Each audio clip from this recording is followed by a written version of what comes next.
Yigitler, gelin Halipani atlayalım. Çeppi.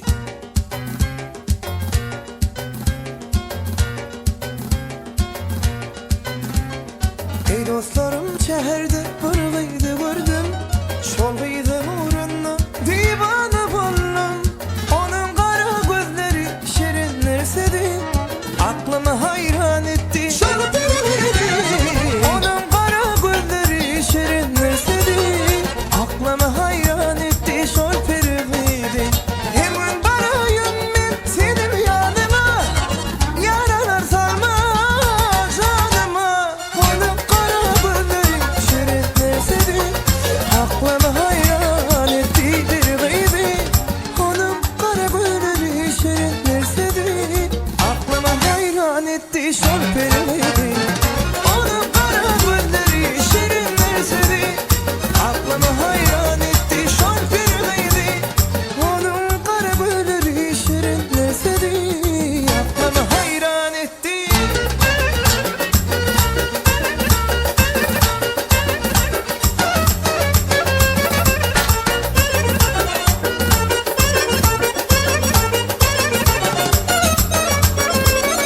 Benim gülüm ay perilerin yaşlı, dişleri dürüdünür, sözleri ballan. Onun kara gözlerinin min intizari, aklımı hayran etti.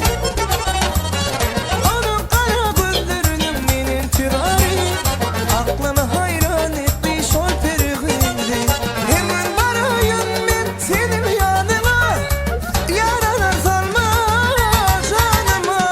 Onun kara gözleri şirin nersedi, aklımı hayran etti. Şol pervedi.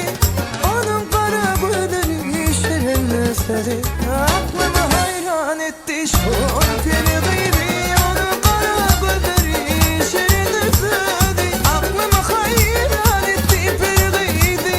Onun kara gözleri şirin nersedi, aklımı hayran etti.